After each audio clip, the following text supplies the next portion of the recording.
Yeah. And what do you think made it happen? It was meant to happen. Nancy always said she'd die before she was 21.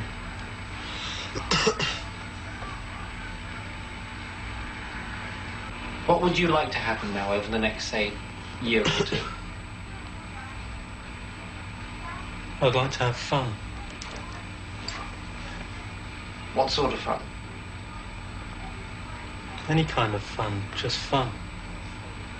That's my object in life.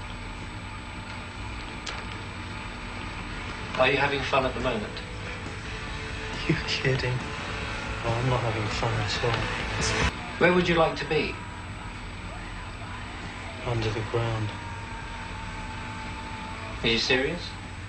Oh, yeah. Madrugada de 12 de outubro de 1978, Hotel Chelsea, Manhattan. Dentro do quarto 100, um homem de 21 anos acorda no chão, o corpo dopado por uma mistura de heroína e antidepressivos, tomados sem qualquer prescrição médica. Ao lado, no banheiro, está o corpo de uma mulher de 20 anos, caída sob a pia, com um único ferimento profundo no abdômen. O nome dele é John Simon Ritchie, mas o mundo o conhece como Sid Vicious, baixista do Sex Pistols. O nome dela é Nancy Spungen, ex-prostituta, ex-paciente psiquiátrica, diagnosticada com esquizofrenia ainda adolescente. Nas semanas seguintes, Sid daria pelo menos 3 versões diferentes sobre o que aconteceu naquela noite. Em uma delas, confessa o crime. Em outra, afirma ter dormido a noite inteira e encontrando o corpo ao acordar. Em uma terceira, sugere que a própria Nancy teria desejado morrer. A faca encontrada perto do corpo não era a mesma que causou o ferimento fatal. A arma verdadeira foi localizada limpa, sobre uma mala, em outro ponto do quarto. Ninguém jamais explicou de forma satisfatória por que alguém trocaria as facas e ainda cuidaria de higienizar uma delas, num cenário onde a vítima já estava morta, e a culpa parecia óbvia demais para precisar de encenação. Essa é a história de 2 jovens moldados por infâncias devastadoras, consumidos pela fama, pelas drogas e por um relacionamento construído sobre violência mútua, que terminou com uma morte nunca totalmente esclarecida e um suspeito que morreu antes de qualquer julgamento. John Simon Ritchie nasceu em Londres, em 10 de maio de 1957, filho único de John Ritchie, guarda do Palácio de Buckingham, e de Anne Randall. Os pais se separaram quando o menino tinha apenas 2 anos, e o pai desapareceu da vida da família, sem deixar qualquer sustento. Anne passou a criar o filho sozinha, mudando de endereço com frequência, porque nunca conseguia manter o pagamento de um aluguel por muito tempo. Viveram um período na Espanha, antes de voltar à Inglaterra, sempre se deslocando, sempre instáveis. Por trás dessas mudanças constantes, havia um detalhe que o garoto cresceria carregando como sombra. Anne sustentava a casa vendendo drogas ilícitas. Não se sabe ao certo quando ela própria começou a consumir o que vendia, mas o consumo viria e seria determinante para o destino do filho. Em 1965, Anne se casou novamente com Christopher Beverly e o garoto pareceu, por um instante, ganhar uma figura paterna, de quem gostava o bastante para adotar o sobrenome dele. A estabilidade durou pouco. Christopher já estava doente e morreu de câncer,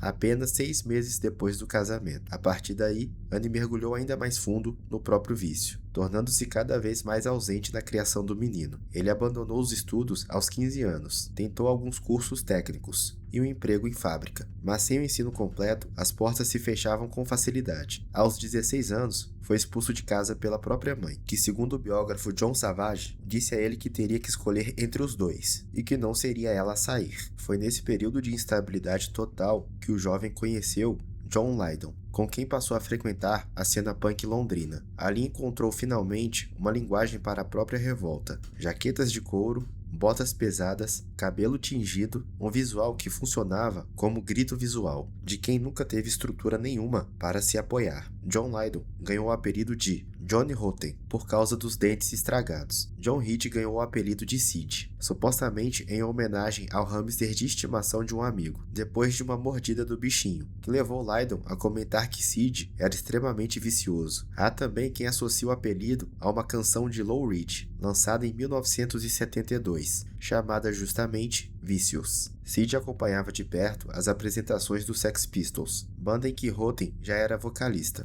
até que em fevereiro de 1977, o baixista original, Glenn Matlock, deixou o grupo. O empresário Malcolm McLaren convidou Sid para assumir o posto, mesmo sabendo de um detalhe inconveniente. Sid não sabia tocar baixo. Aprendeu de forma improvisada, ajudado pelos colegas de banda, suficiente para se apresentar ao vivo. Embora até hoje existam relatos de shows em que seu instrumento sequer estava conectado ao amplificador. Apesar disso, a banda explodiu em popularidade, reunindo multidões e atraindo junto com a fama o fenômeno das groupies, fãs que acompanhavam músicos em turnês na esperança de proximidade ou de envolvimento íntimo. Foi desse universo de groupies que a história de Sid cruzaria, de forma irreversível, com a de uma garota americana chamada Nancy Spungen. Nancy Laura Spungen nasceu na Pensilvânia, em 27 de fevereiro de 1958, filha de Frank, um caixeiro viajante, e Deborah, dona de uma loja de produtos orgânicos. Ao contrário de Sid, Nancy cresceu em uma família de classe média, estruturada financeiramente, com pai e mãe presentes. Mas os problemas começaram antes mesmo do nascimento. Durante o parto, o cordão umbilical enrolou no pescoço do bebê, restringindo a oxigenação. Os médicos conseguiram salvá-la, mas dias depois ela apresentou icterícia, acúmulo de bilirrubina no sangue, que deixava a pele e os olhos amarelados, e precisou ficar internada na primeira semana de vida. Em casa, o comportamento da menina nunca se encaixou no que se esperava de um bebê comum. Chorava por horas, sem motivo aparente, até perder o fôlego. Aos 3 meses, o médico chegou a receitar um sedativo, com barbitúrico, na esperança de acalmá-la. Sem sucesso. Conforme crescia, os surtos se intensificavam. Nancy agredia a irmã Susan, com violência, embora mantivesse afeto pelo irmão David. Chegou a ameaçar a própria babá, com uma tesoura, e a tentar agredir seu psiquiatra. Foi expulsa da escola por agressividade e faltas constantes, e os pais, já exaustos, optaram por interná-la. Em janeiro de 1972, ela fugiu do internato e tentou tirar a própria vida. Aos 15 anos, foi diagnosticada com esquizofrenia. Apesar de todo esse histórico, Nancy era inteligente o bastante para se formar no colégio, em 1974, e ser aceita, ainda antes da formatura, na Universidade do Colorado,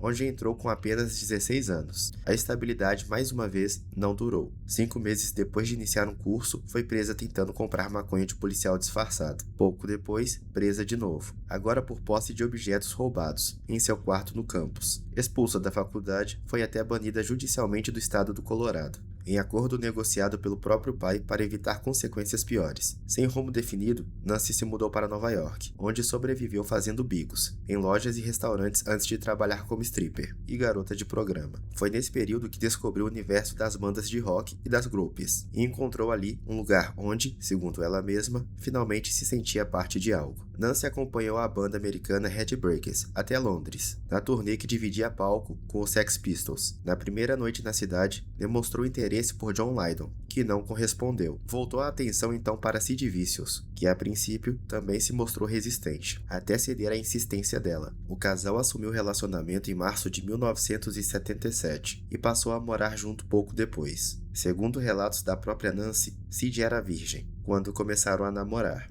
e teria sido ela quem o apresentou à intensidade sexual, que depois ele projetaria publicamente como parte de sua imagem. O relacionamento nunca foi simples. Nancy já era usuária de heroína havia tempo, e Sid mergulhou junto com ela nesse vício. As cenas de violência entre os dois se tornaram públicas e frequentes, presenciadas inclusive por outros integrantes da banda. A imprensa começou a chamá-la de Nauseante Nancy, em tradução livre, algo como Nancy nauseante, e relatos da época a descreveram como figura possessiva, capaz de interferir diretamente nas decisões profissionais da banda, inclusive supostamente vendendo drogas aos próprios músicos. O desgaste já era visível quando Sid, fisicamente deteriorado e debilitado por uma hepatite ligada ao uso de drogas, ficou de fora da maior parte das gravações do único álbum de estúdio da formação original dos Sex Pistols, substituído pelo guitarrista Steve Jones nas faixas de baixo. Em janeiro de 1978, a banda anunciou pausa nas atividades.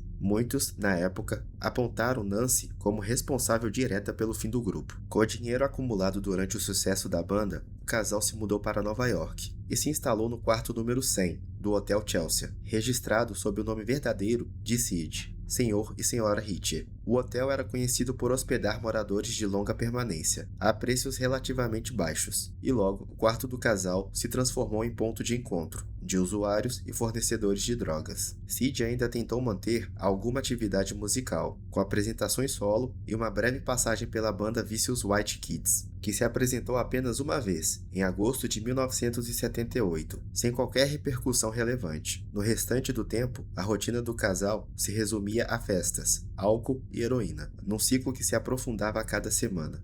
Na madrugada de 12 de outubro de 1978, depois de uma festa reunindo cerca de 10 pessoas no quarto, Sid ligou para a recepção do hotel, pedindo ajuda. Quando funcionários e depois a polícia chegaram, encontraram Nancy sem vida, caída sob a pia do banheiro, com um ferimento profundo no abdômen. Sid foi preso de imediato. E ainda na delegacia, tentou se ferir com cacos de uma lâmina de barbear. A autópsia determinou que a morte ocorreu por hemorragia, interna e externa, resultado de uma incisão de cerca de 2,5 cm de profundidade na parte inferior do abdômen, suficiente para romper vasos sanguíneos importantes. O corpo apresentava também marcas de uso de drogas, e em que Sid teria atingido Nancy com a própria guitarra, episódio presenciado por conhecidos do casal, dias antes da morte. Um detalhe da perícia chamou a atenção dos investigadores. A faca encontrada próxima ao corpo, no banheiro, não correspondia ao tamanho da lâmina responsável pelo ferimento fatal. A arma compatível com o crime foi localizada em outro ponto do quarto, sobre uma mala, completamente limpa. A polícia nunca apresentou explicação definitiva para essa inconsistência. Se Sid havia matado Nancy num acesso descontrolado sob efeito de drogas, por que alguém se daria ao trabalho de trocar e higienizar a arma, deixando ainda assim as duas facas dentro do mesmo ambiente, sem removê-las da cena? Sid jamais ofereceu uma versão única e consistente dos fatos. Em determinado momento, admitiu ter discutido com Nancy e atacado com uma faca, mas alegou não se lembrar dos detalhes, por causa da quantidade de drogas e antidepressivos consumidos sem prescrição. Em outro relato, mudou completamente a história, afirmando que apenas dormiu durante toda a noite e, ao acordar, encontrou a namorada ferida. Segundo essa versão, ele teria saído para comprar curativos e analgésicos numa farmácia, retornando para encontrá-la já sem vida. Chegou ainda a sugerir que a própria Nancy poderia ter desejado a própria morte. Paralelamente a essas versões, surgiram teorias alternativas. Uma delas envolvia o fornecedor de drogas, que havia participado da festa naquela noite, que supostamente teria tentado roubar dinheiro do casal, enquanto Sid estava praticamente inconsciente, gerando um confronto fatal com Nancy.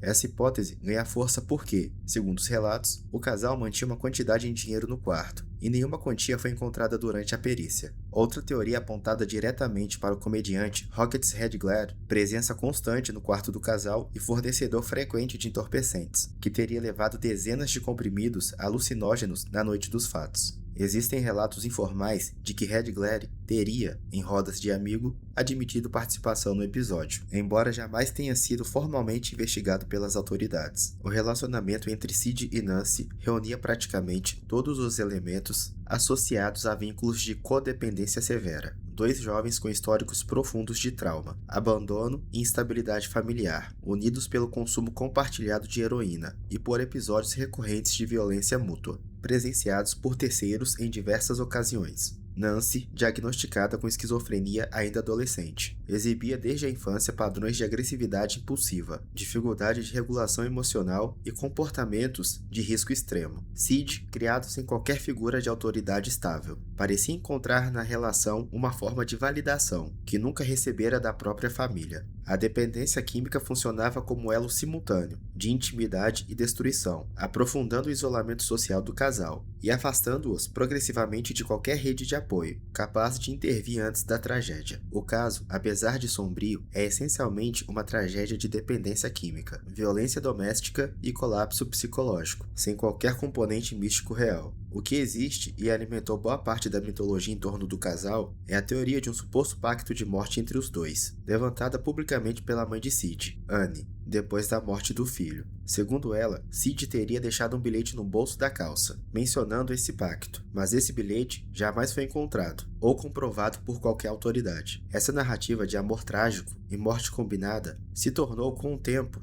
quase folclórica, reforçada posteriormente pelo filme Sid e Nancy, de 1986, que apresentou justamente essa hipótese de pacto suicida, como um dos eixos centrais da história, sem qualquer base documental sólida que a sustente. Depois da morte de Nancy, Sid foi preso e liberado mediante fiança, de $50 mil, paga pela gravadora Virgin Records. O vocalista John Lydon revelou anos depois que Mick Jagger, dos Rolling Stones, também havia ajudado de forma anônima, cobrindo honorários advocatícios. Já o empresário Malcolm McLaren, segundo o próprio Lydon, optou por não se envolver em nada. Livre, Sid tentou simular uma repercussão, que não existia de fato, arrumando rapidamente uma nova namorada, como se quisesse provar a si mesmo que conseguiria seguir em frente. A máscara durou pouco. Em dezembro de 1978, foi preso novamente, dessa vez por agredir um homem chamado Todd Smith, com uma garrafa quebrada, em um bar, e enviado à prisão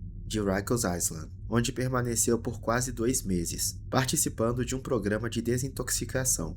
Sid foi liberado em 1º de fevereiro de 1979, mediante nova fiança, de $10 mil.